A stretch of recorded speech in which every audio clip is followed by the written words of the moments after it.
Al-Fatihah. Bismillahirrahmanirrahim.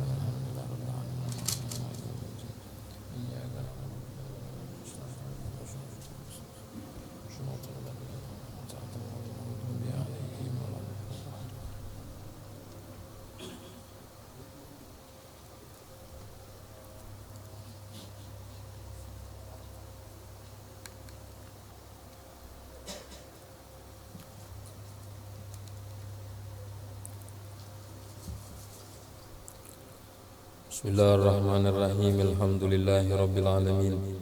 Allahumma shalli wa sallim wa barik ala sayyidina maulana Muhammadin al-amin wa ala alihi wa sahbihi yaumiddin.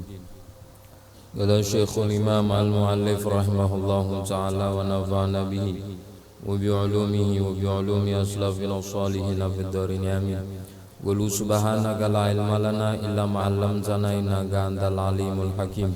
Wala haula wala quwwata illa billahil aliyyil azim. Rabbi shrah li sadri wa yassir li amri wahlul 'uqdatam min lisani yafqahu qawli wa saddid lisani wahdi qalbi bihaqqi sayyidina Muhammad. Busurakum ya ahlal daraq wa ya ahlal batin wa ya ahlan nawbah wa ya ahlan nur. Nawaina ta'allum wa ta'lim wa tadhakkur wa tadhkir والنفع والانتفاع والإفادة والاستفادة والحث على التمسك بكتاب الله وسنة رسوله والدعاء إلى الهدى والدلالة على الخير وابتغاء وجه الله مرضاته وقربه وثوابه سبحانه وتعالى. أما بعد. Kaifiyatul wudu'i wa adzabuhu. Kaifiyat wudu dan aturannya. Ila anqal, sampai kepada pembahasan thumma yaghsilu wajhahu thalathan mubtadi'an min a'lahu wa yutilu ghurratahu wa yukhallilu lihyatahu thumma yaghsilu yadahu al-yumna thalathan thumma yaghsilu wajhahu thalathan mubtadi'an min a'lahu. Kemudian sesudah ia menggunakan siwak, bismillah, kemudian membasuh kedua telapak tangannya 3 kali, disusul dengan berkumur-kumur dengan sungguh-sungguh dan memasukkan air ke dalam hidung. Kemudian membasuh wajahnya 3 kali, mubtadi'an min alahu, dimulai daripada bagian atas wajah. Ini bagian jidat sini, mulai situ turun ke bawah, bukan dari bawah naik ke atas kadang, tapi dari atas ini turun ke bawah. Itu. Wa yutilu ghurratahu, kemudian memanjangkan basuhannya, ai bi ghaslil wajhi min jami'i jawanibihi ziyadatan 'alal gadril wajib. Wa yutilu ghurratahu, kemudian memanjangkan basuhannya, maksudnya menambahkan bahagian samping menyamping wajah atas sakadar yang wajib.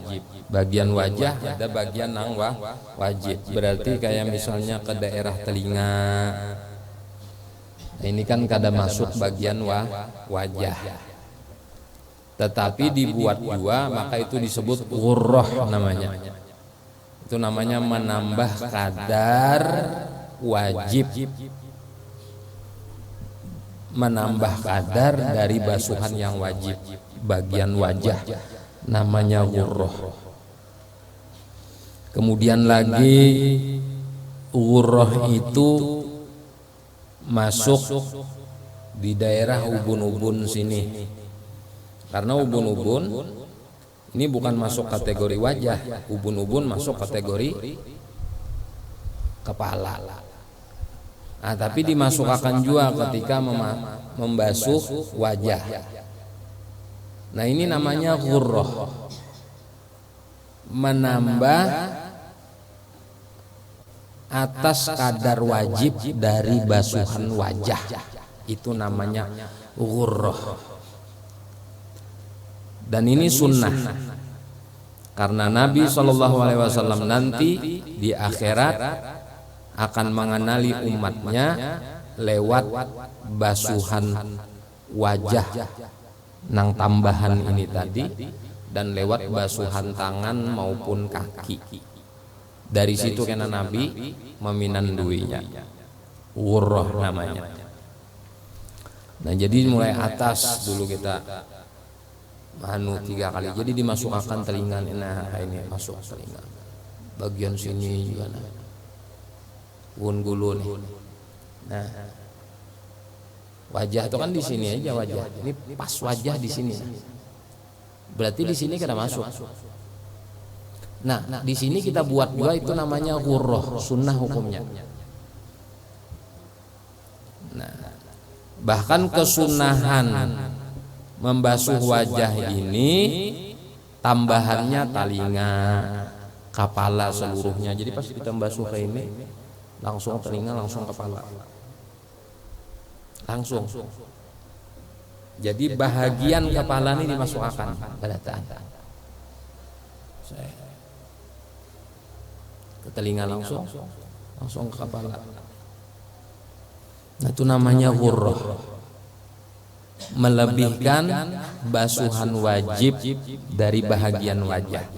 Ghurrah itu melebihkan basuhan wajib dari bagian wajah. Wa yukhallilu lihyatahu, kemudian menyelat-nyelati jenggotnya bagi yang memiliki jenggot lebat. Sunnah hukumnya diselat-selati, maksudnya di anu-anuakan nang ini lon banyu. Tidak diwajibkan basah semua kalau lebat, kalau kandal, tapi bila tipis kayak pun kita, itu wajib basah semua. Bagaimana mengetahui tipis atau tebal? Itu ketika kita berbicara 1 meter jarak dengan orang itu, bagian daging dalamnya masih terlihat nampak. Itu namanya tipis, masih jenggotnya. Paham sampai di sinilah? Nah, tapi kalau misalnya tebal, kita berpander semeter gitu, ada kelihatan lagi sudah warna bagian dalam kulit ini. Nah, itu kada wajib basah seberatan, kada wajib. Tapi mun dibasahkan seberatan sunnah, tapi kada wajib. Cukup di selat-selati kayak itu aja. Basuh selat-selati. Sekadar kayak itu aja. Paham sampai di sini ya? Nah. Itu jenggot. Itu jenggot lihyatahu. Begitu pula kumis. Kalau kumis sesengot itu wajib basah karena kadada sesengot itu setebal jenggot tuh kadada. Yalah kumis setebal jenggot tuh kadada. Biasanya kumis itu lebih tipis dari jenggot. Lebih tipis daripada jenggot, sehingga kumis itu masuk kategori yang wajib basah bulu-bulunya. Paham sampai silah? Tsumma yaghsilu yadahul yumna thalathan. Kemudian ia membasuh tangannya yang sebelah kanan 3 kali, wa yutilu at-tahjila. Wa yutilu tahjila. Kemudian memanjangkan atau menambahkan basuhan melebihi yang wajib di bagian tangan tadi, at-tahjil namanya. Kalau bagian tangan, bagian kaki itu namanya tahjil. Kalau bagian muka itu namanya ghurrah. Itu namanya ghurrah. Wa yutilut tahjil fayarfa'ul ma'a fawqal mirfagaini, maka ia angkat basuhan air itu melebihi 2 sikunya sampai hampir mencapai ketiak. Sunnah hukumnya dipanjangkan. Sementara batasan siku yang sebagaimana kita ketahui ini batasan siku. Tapi dianjurkan, disunnahkan dipanjangkan sampai pertengahan pergelangan tangan. Ini pergelangan tangan. Jarak antara siku ini lawan ketiak kita ini kurang lebih sekilan. Nah, setengah kilan kesunahan ditambahkannya basuhan itu tadi. Itu namanya tahjil. Bahkan menambahkan lebih daripada kadar wajib itu bisa menjadi wajib. Kenapa? Bilanya kita mempas di siku kada mungkin. Di mana kita kawa mengetahui pas basuhan kita di siku itu? Kada kawa kita mengetahui kecuali kita labihkan. Bila kita labihkan otomatis kadar nang wajib itu terbasuh kada? Terbasuh.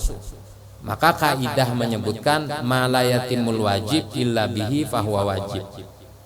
Sesuatu itu tidak sempurna wajibnya melainkan ditambah. Maka hukum menambah itu tadi menjadi wajib pula dalam rangka menyempurnakan yang wajib. Paham lah sampai di sinilah. Wa ghayatuhu ilal katif, dan puncaknya membasuh tangan itu sampai mana batasan kesunahannya itu? Nah, puncaknya ilal katif, sampai pergelangan sini, sampai daerah katif. Nih pundak sini. Katif bukan pergelangan, katif. Daerah pundak sini. Itu puncaknya. Minimal banar, paling kada banar setengah kilan dari siku menuju kepada ketiak, itu minimal banar. Maksimalnya sampai ke daerah pundak sini, alias sampai daerah ketiak sini. Itu puncaknya membasuh tangan. Pahamlah, yang kanan maupun yang kiri. Tsumma yaghsilu yadahul yusra kadzalik, kemudian membasuh tangan yang sebelah kiri sama ketentuannya sebagaimana yang membasuh bagian kanan itu tadi. Wa yukhallilu asabi'a yadayhi bitashbik, dan ia menyelat-nyelati jari jemari kedua tangannya bitashbik. Jadi waktu membasuh tangan ini.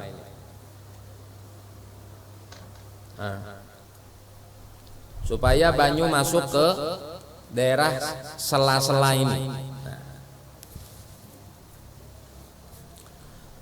Waktu kita berwudu, cincin tidak disunahkan dilepas. Tidak disunahkan dilepas waktu berwudu. Kenapa? Karena berwudu itu menggunakan air. Air bisa masuk ke pori-pori cincin ini dengan catatan digoyang-goyang cincinnya kayak ini. Berbeda kalau kita bertayamum. Bila bertayamum menggunakan debu, maka dianjurkan melepas cincin ini tadi. Paham sampai di sinilah? Tsumma yamsahu ra'sahu thalathan wa ya'ummu fil mashi jami'a ra'sihi fayadha'u ru'usa asabi'ihi ala muqaddami ra'sihi wa yadhhabu biha ila qafahu. Kemudian ia mengusap kepalanya 3 kali. Yamsah, mengusap. Biasa kita kayak ini aja misalnya. Ini sudah masuk. Cuman kesunahannya wa ya'ummu fil mashi jami'a ra'sihi, dianjurkan seluruh kepala diusap. Fayadha'u, caranya meletakkan ru'usa asabi'ihi, ujung-ujung jari telunjuk, ujung-ujung jari jemari kita ini di muka. Ala muqaddami ra'sihi, di hadapan kepala. Wa yadhhabu biha ila qafahu. Set. Pahamlah? Kemudian dibalikan lagi set, ke muka. Itu caranya. Misalnya kita membasuh sekali itu kaina, sekali, 2, 3. Paham sahabat? Itu cara mengusap bagian kepala. Tsumma yamsahu udhunaihi, kemudian ia mengusap telinganya, dhahirahuma wa batinahuma thalathan bima'in jadid. Kemudian ia mengusap kedua telinganya, bagian depan dan bagian dalam. Dhahirahuma, bagian yang nampak, wa batinahuma, dan bagian yang tidak nampak, itu bagian dalam. Thalathan, 3 kali, bima'in jadid. Nah ini kan berarti kayak ini. Nah, luar dalam. Jadi membasuh telinga ini sebenarnya totalnya itu ada 15 kali membasuhnya sebenarnya kesunahannya. Pertama waktu kita membasuh wajah, jangan kita tadi langsung ke telinga, langsung ke kepala. Berapa kali? 3 kali. Total kenalah. Nah, limbah itu pas mengusap kepala, seret langsung telinga. Berapa? 6 loh. Yalah 6 lah. Nah. Kemudian pas membasuh telinga 3 kali. Berapa? 9. Limbah itu hanyar kayak ini 3 kali. Berapa? 12. Hanyar kayak ini. Berapa? 15. Sebenarnya ada 15 basuhan untuk telinga itu. Waktu membasuh wajah, waktu mengusap kepala, dan waktu mengusap telinga. Waktu mengusap telinga ada 3 motif cara membasuhnya. Pertama, yang sebagaimana kita kenal kayak ini. Yang kedua, dibasahi air hanyar kayak ini. Yang ketiga, hanyar ini.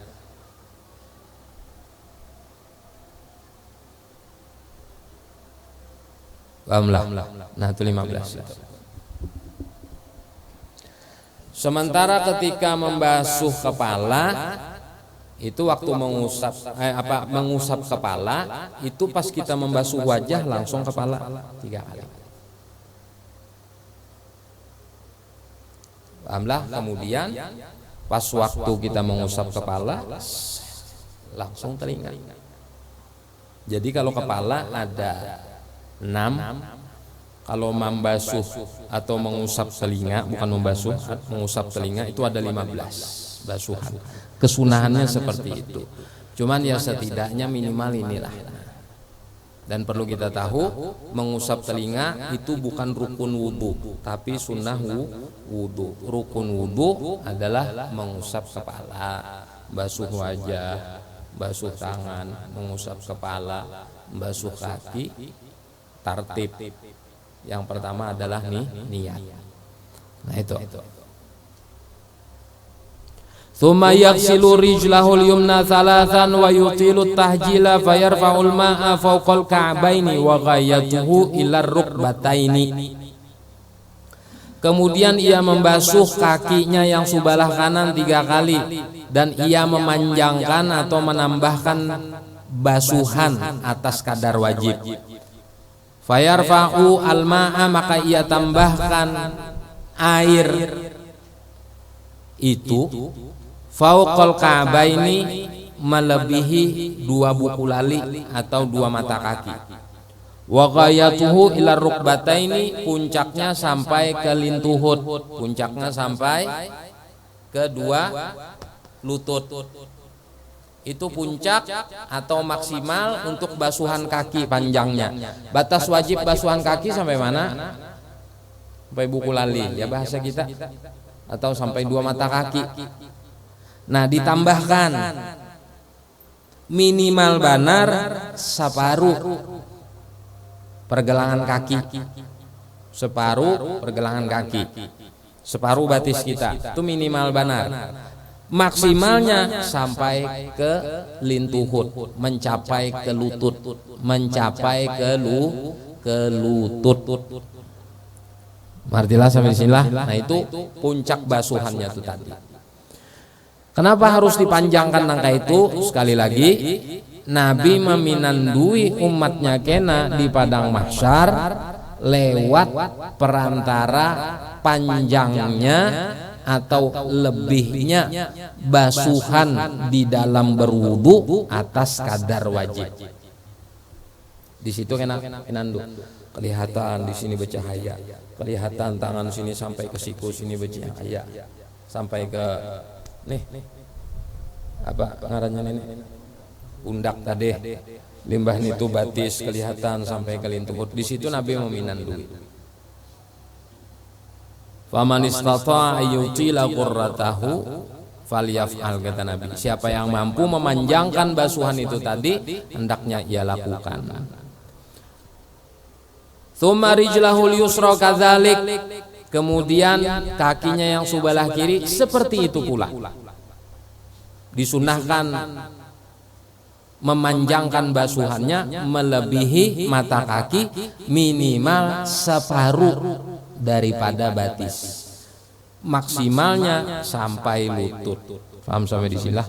Wa yukhallilu asabi'ahuma mubtadi'an min khinsiril yumna ila khinsiril yusra.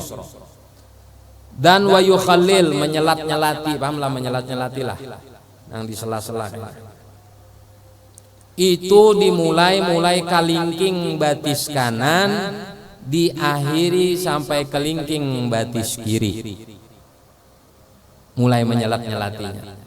Dan bagaimana caranya? Menggunakan jari kelingking kanan, jari kelingking tangan kita nang sebelah kiri. Menggunakannya itu, menggunakan menyelat-nyelati ini nah, nang menyelat-nyelati ini umpama batis mulai sini, kalau mulai kelingking batis kanan diakhiri sampai kelingking batis kiri. Lalu disunahkan menyelat-nyelati nang gusuk-gusuk bagian dalamnya nih. Itu menggunakan jari kelingking tangan kiri mulai bawah.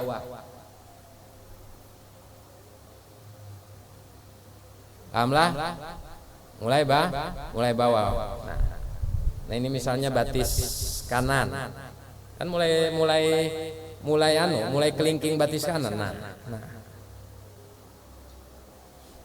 Kayak itu juga batis kiri pakai kelingking juga, kelingking tangan kiri tadi juga nya karena berhubung batis kan kawaja lain tangan kan karena kawana ini karena batis nah berarti kayak ini mulai bawah kayak itu kesunahannya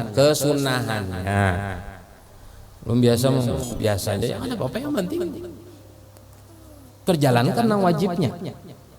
Nah, tetapi sunnah ini menyempurnakan basuhan wajib kita.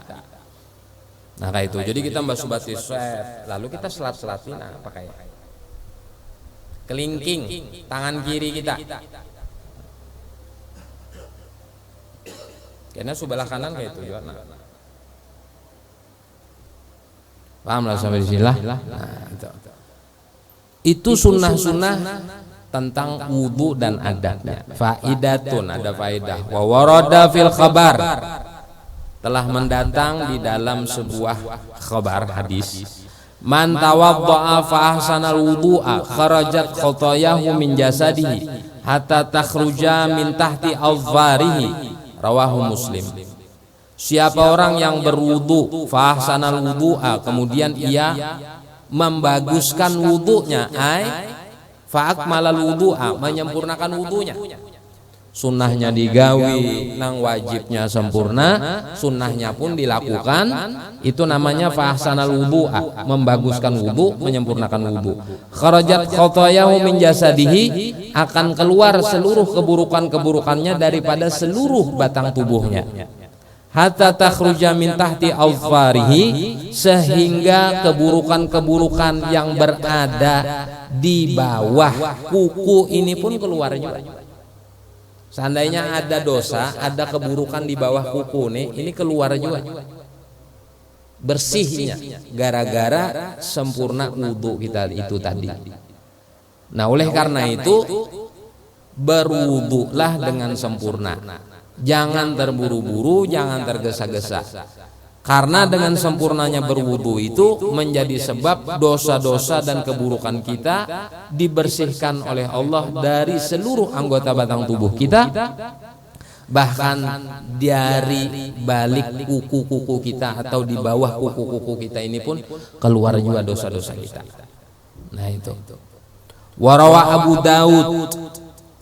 Kemudian ada riwayat daripada Imam Abu Daud.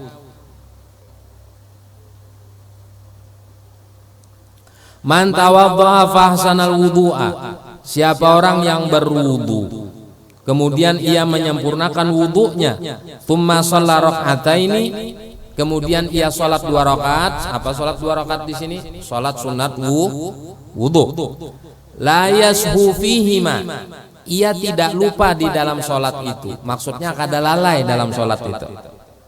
Ghufira lahu ma taqaddama min dzambih, maka akan diampuni baginya dosa-dosa yang telah lalu. Ghufira lahu ma taqaddama min dzambih, maka diampuni baginya apa-apa yang telah lalu min dzambihi daripada dosa-dosanya. Maksudnya dosa-dosanya yang telah lalu diampuni oleh Allah. Nah, karena sebab inilah Bilal bin Rabah itu suara telapak kaki terompah, pahamlah terompah lah. Alas kaki Bilal bin Rabah itu didengar oleh Nabi di dalam surga. Alas kaki Bilal bin Rabah. Bilal itu tukang azannya Nabi, ngarannya Bilal bin Rabah. Makanya kita mengiau orang-orang dan tukang azan itu Bilal, karena mengambil ngaran tukang azan Nabi dan pengaran Bilal bin Rabah dari Ethiopia. Dari Ethiopia, Habasyah, bahasa gitu tuh daerah Afrika sana lah, Ethiopia itulah. Orang-orangnya Bilal bin Rabah, giginya janang putih, tapi orangnya kuat imannya, tauhidnya luar biasa. Bahkan alas kaki Bilal bin Rabah itu pernah didengar oleh Nabi ketika Nabi di-mi'rajkan oleh Allah di dalam surga. Lalu ditanyakan oleh Nabi, baginda Nabi kepada Bilal bin Rabah, ada bisi amalan apa ikam jar Nabi sehingga kau punya terompah, kau punya alas kaki pernah terdengar di dalam surga? Kata Bilal bin Rabah, tidak ada amalan yang istimewa bagiku wahai Rasulullah, melainkan tidaklah aku berwudu kemudian aku sempurnakan wuduku, selanjutnya aku melaksanakan sholat sunat 2 rakaat yaitu sunat wudu. Itu aja ya Bilal bin Rabah. Nah karena sebab itulah Bilal bin Rabah dimuliakan oleh Allah, terompah atau sandalnya sudah terdengar di dalam surga. Mun sudah terompah tuh di dalam surga tuh kudu usah bingung lagi sudah. Berarti orang itu apa? Nah, bahkan bila kita ingkar kafir hukumnya. Bila kita mengingkari Bilal bin Rabah itu bukan ahli surga, kita kafir hukumnya. Makanya kita kadang-kala memadahkan orang tua ahli surga kecuali ada nas, dalil yang jelas menunjukkan orang tua ahli surga. Kalau kadada kadang-kala kita. Tapi kalau kita besar harapan kita rasa yakin beliau itu ahli surga, bisa. Tapi kalau kita menyatakan oh Sidin di surga, kadang-kala kecuali ada nas yang jelas. Siapa-siapa yang ahli surga jelas dah, para sahabat yang disebutkan oleh Nabi, Abu Bakar, Umar, Utsman, Ali, Abdurrahman bin Auf dan sebagainya. Termasuk Bilal bin Rabah, termasuk Uwais Al-Qarani. Itu orang-orang yang jelas-jelas dijamin oleh Nabi, orang-orang ahli surga. Nah ini patut kita padahkan mereka ini ahli surga. Sementara di luar itu, meskipun inya orang besar, orang wali ganal, kita kada punya hak menyatakan inya ahli surga. Tapi besar keyakinan kita, besar baik sangka kita, beliau ini orang ahli surga. Itu kada apa-apa. Pahamlah sampai di sinilah. Nah, terompahnya aja sudah di dalam surga. Terompahnya, sandalnya tuh loh sudah kedengaran di dalam surga. Sandalnya Bilal bin Rabah. Berarti orangnya ahli surga. Nyaman leh sudah dihabari ahli surga. Iyalah, hendak tamat kali lagi sembahyang ada bapak. Tapi faktanya orang-orang yang dijamin ahli surga ini ada dasuah meninggalkan sembahyang. Ada dasuah meninggalkan syariat. Makin hari makin banyak khawatir akan dirinya. Khawatir apa? Kalau SK masuk surga ini dicabut. Karena kada menutup kemungkinan nangaran Allah idza arada syai'an ayyaqula lahu kun fayakun. Allah bakal hendak orang tua ahli surga aja Allah kada jadi aku, bisa kada? Bisa. Nah itu yang dikhawatirkan oleh para sahabat. Alah sementara kita suah melihat surga kada, masuk surga kada, dijamin pun kada, alahan pada orang ahli surga lagi kelakuan kita nih. Nah itu Allah menjalna min ahli jannah. Insyaallah mudahan kita termasuk para penghuni surganya Allah Subhanahu wa taala. Amin ya rabbal alamin. Adayatul wudu wa adkaruhu wallahu subhanahu wa taala alam bissawab. Al-Fatihah ila hadratin Nabi sallallahu alaihi wasallam. Ya kana wa mustaqim shiratal ladzina an'amta kita ini kan sudah bulan Dzulhijjah, masuk di Sabtu tadi Sabtu, Ahad, Senin, Selasa, Rabu 5 nih kita nih sudah. Yalah karena malam ini sudah masuk. Sabtu, Ahad, Senin, Selasa. Rebu kan malam ini, berarti 5 Dzulhijjah. Nah, maka di bulan Dzulhijjah ini disebutkan adalah 10 hari yang pertama dari bulan Dzulhijjah ini adalah seafdol-afdolnya hari sepanjang sejarah diciptakan dunia ini. Paling afdolnya 10 hari, walayalin asyar disebutkan, wal fajr walayalin asyar wasyaf'i wal watr. Nah, walayalin asyar 10 malam, yaitu yang dimaksud 10 malam di sini adalah 10 malam Dzulhijjah ini tadi. Nah, di sini termasuk bulan Dzulhijjah ini termasuk bulan haram. Bulan haram itu ada 4. Dzulqa'dah, Dzulhijjah, Muharram dan Rajab. 4 ini. Kenapa disebut bulan haram? Karena di situ 4 bulan ini diutamakan oleh Allah. Dan di masa dahulu diharamkan berperang. Kecuali diserang langsung oleh orang kafir, maka atas dasar membela diri boleh hukumnya berperang. Tetapi di luar daripada itu perjanjian perang harus dibatalkan bila di bulan haram ini. Pahala orang beribadah di bulan haram ini luar biasa, khususnya puasa bagi nang mampu. Minimal benar puasa nang ada di 8 Dzulhijjah dan 9 Dzulhijjah, yaitu puasa Tarwiyah dan puasa Arafah. Bahkan disebutkan puasa Arafah adalah afdol puasa sesudah puasa bulan Ramadan, yaitu bulan Arafah, yaitu 9 Dzulhijjah, bulan Dzulhijjah yang disebut dengan puasa Arafah. Maka karena itu hendaklah kita berusaha untuk bisa berpuasa di hari tersebut, yaitu hidup 8 Dzulhijjah dan hidup 9 Dzulhijjah. 10-nya kedusah puasa lagi. 11, 12, 13 pun jangan puasa, meskipun kehendak hati puasa. Bersemangat benar hendak puasa, tetap jangan puasa, karena puasa di hari raya Idul Adha yaitu 10 Dzulhijjah dan di hari tasyrik 11, 12, 13 hukum puasanya haram, berdosa. Pahamlah, cukup tarwiyah 8 Dzulhijjah dan 9 Dzulhijjah. Amalannya bebas. Siapa nang mampu membaca Qul huwallahu ahad di hari Arafah tuh 1000 kali, bagus lagi. Nang kau membaca amalan nang lain, bagus lagi. Yang penting kau berpuasa, minimal puasa. Dan yang kedua membaca doa Arafah. Membaca doa Arafah. Doa-doa nang dikarang-karang oleh ulama kita ada doa Arafah, doa hari Arafah aja. Membacanya itu habis asar waktunya. Nah, bertepatan dengan orang wukuf di Arafah. Habis asar kita membacanya itu tadi. Nah, itu sedikit informasi tentang bulan Dzulhijjah.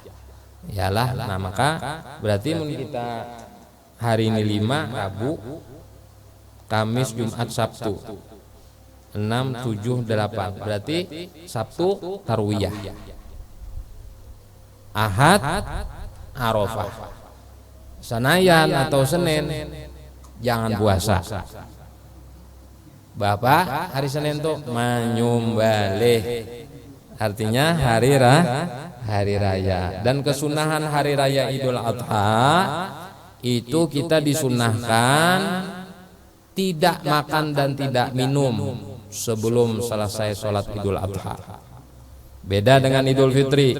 Kalau Idul Fitri kita sunnah bawa makan dulu sebelum sembahyang, minimal makan kurma, untuk membedakan antara waktu berpuasa dengan tidak berpuasa, supaya ada pembeda. Jadi sebelum tulak sembahyang hari raya Idul Fitri sunnah dulu bawa makan dahulu.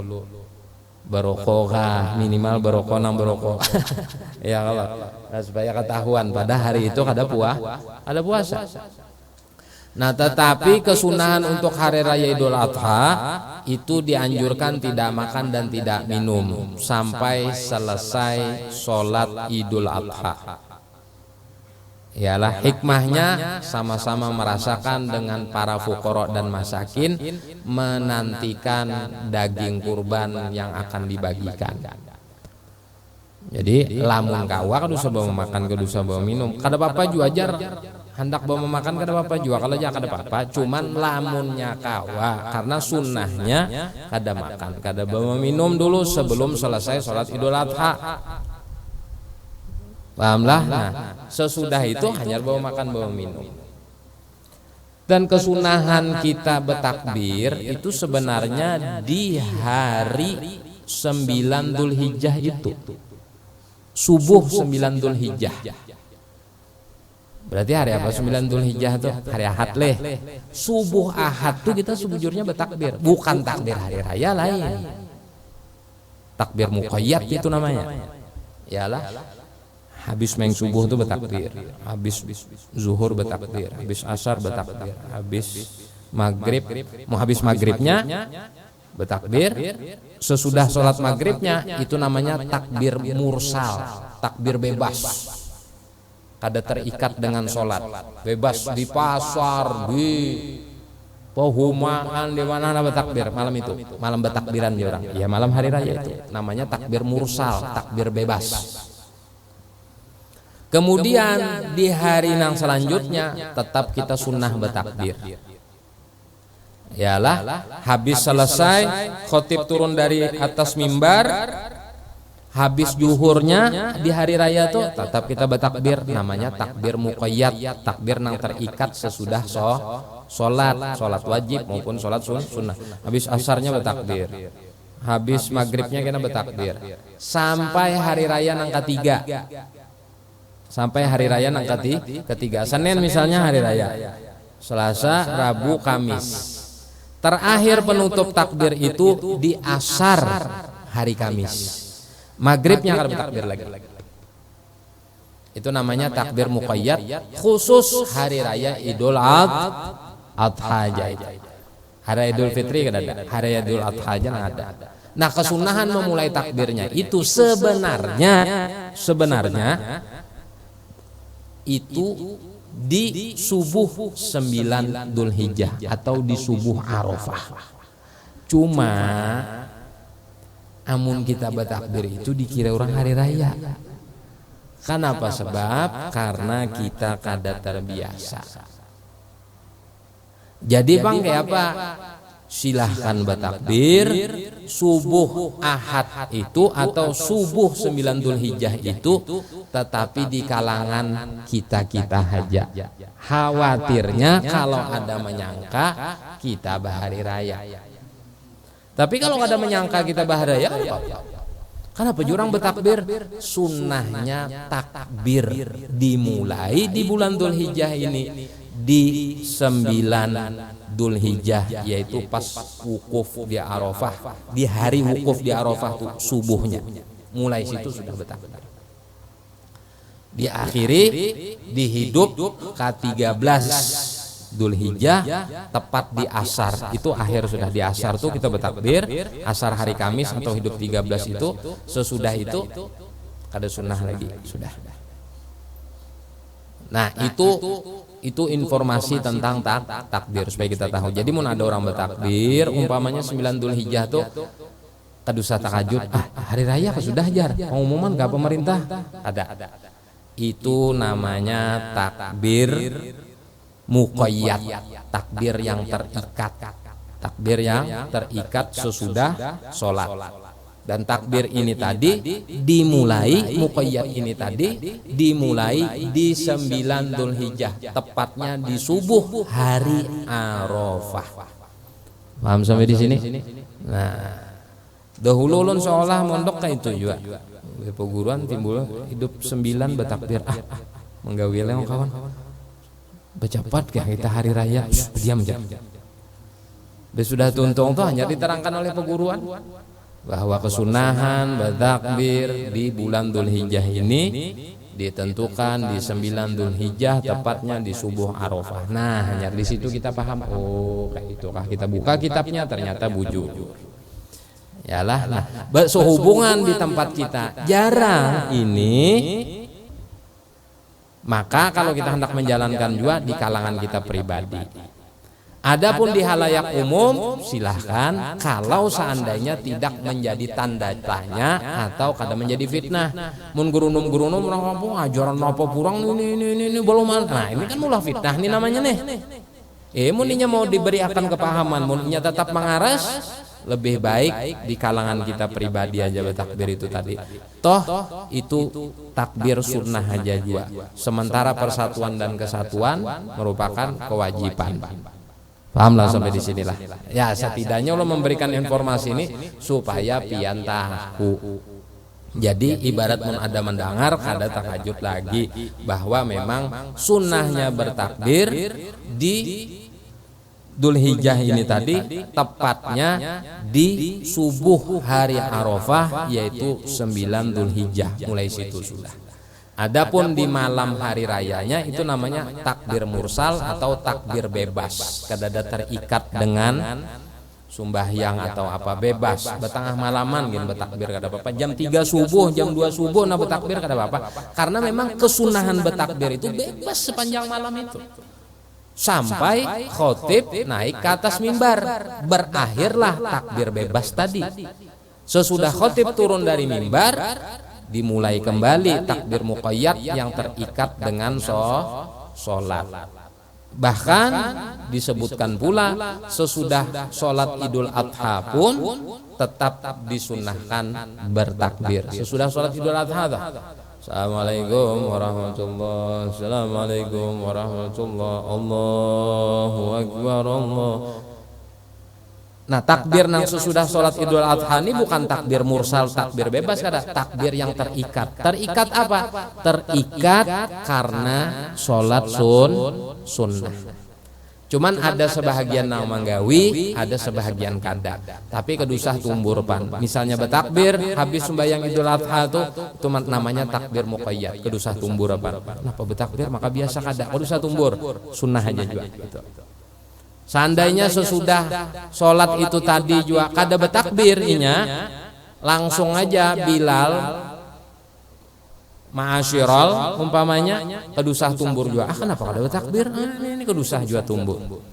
Apalagi kayak kita rancang imam tertinggal takbir nang 7 lon nang 5 abur di belakang. Subhanallah, subhanallah. Sa'alamanan subhanallah. Itu sunnah aja. Itu sunnah saja. Martilah sunnah aja. Kita misalnya tertinggal takbir tuh kada perlu di qodho. Misalnya rakaat pertama 7, rakaat kedua 5. Di rakaat pertama kita pas bebuat pas takbir nang sudah kedua. Kadusah di qodho apa? Kadusah. Pahamlah, kadusah di qodho. Teruskan. Atau imamnya pas rakaat kedua kada ingat. Allah bangkit dari sujud nang kedua, Allahu Akbar. Biasanya kan Allahu Akbar, subhanallah, alhamdulillah, wa la ilaha illallah, Allahu Akbar, wa la haula wa la quwwata illa billahil azim. Biasa kan gitu tah. Banyak kan diingat imamnya baik sudah Allahu Akbar, bismillahirrahmanirrahim. Kan usah nang subhanallah, subhanallah, alhamdulillahi rabbil alamin. Aduh sah. Justru imam nang seperti itu nang bujur. Karena inya sudah memulai kepada rukun. Kada boleh kita sudah memulai rukun, Fatihah rukun kalau inya sudah masuk rukun. Rukun apa hukumnya? Wajib. Sedangkan takbir tadi apa hukumnya? Sunnah. Kada boleh kita sudah menggawi wajib bebulik ke sunnah, kada boleh. Batal sembahyang kita. Jadi bila sudah bismillahirrahmanirrahim, alhamdulillahirabbil alamin pada rakaat yang kedua ada betakbirnya nang 5, biar aja. Ada apa juga? Artilah. Pahamlah. Dan tidak disunnahkan pula sujud sahwi. Ada perlu juga. Paham sampai di sini? Nah itu tah. Jadi kalau sabut lagi atau tumbur kena boleh. Wah, imam ingat ini semingguan kisah itu aja. Aduh, ada parlo. Ya Allah, karena itu sunnah aja itu. Yalah, nah, itu. Takbir nang pertama 7, takbir nang kedua 5. Nang 7 itu selain daripada takbiratul ihram. Berarti kalau ditotalkan nang takbiratul ihram berapa? 8. Kemudian nang kedua sunnah takbirnya 5 selain daripada takbir bangkit daripada sujud yang kedua. Jadi kalau di total bangkit daripada sujud nang kedua berapa? 6. Ya Allah. Nah itu. Sudah itu dulu informasinya. Mudah-mudahan kita bisa kau mengamalkan kesunahan-kesunahan di bulan Dzulhijjah ini, dan mudah-mudahan barakat bulan Dzulhijjah dan ibadah yang kita lakukan di bulan Dzulhijjah ini diterima oleh Allah dan menjadi sebab dirontokkan, dihapuskan dan dihilangkan serta diampunkan segala kesalahan, keburukan dan dosa-dosa kita yang kecil maupun yang besar, yang kita sadar maupun nang kada kita sadar. Ala tilkan niat wa ala hadhihi niyat wa kulli niyatin shalihah wa ala man wa bi salafu shalih bi sirri asrarul Fatihah. Iyyaka na'budu wa iyyaka nasta'in. Bismillahirrahmanirrahim. Alhamdulillahirabbil alamin. Allahumma shalli ala sayyidina Muhammad wa ala alihi wa sahbihi ajmain. Allahumma anfa'na bima 'allamtana wa 'allimna ma yanfa'una wa zidna ilma walhamdulillah ala kulli hal wa na'udzu billahi min ahwali ahli an-nar. Allahumma inna nas'aluka fahman nabiyyin wa hubbal mursalin wa ilhamal malaikatil muqarrabin. Allahumma aghnina bil ilmi wa zayyinna bil hilmi wa akrimna bit taqwa wa jammilna bil afiyah. Allahumma inna na'udzu bika min ilmin la yanfa wa min qalbin la yakhsha wa min adhayatin astajabu laha. Rabbana atina fid dunya hasanah wa fil akhirati hasanah wa qina adzaban nar. Sallallahu ala sayyidina Muhammad wa ala alihi wa sahbihi wa sallama. Walhamdulillahi rabbil alamin. Taqabbalallahu minkum. Allahu akbar, Allahu akbar. Asyhadu an la ilaha illallah wa asyhadu anna Muhammadar Rasulullah. Hayya 'alas salati, hayya 'alal falah. Qad qamatis salah.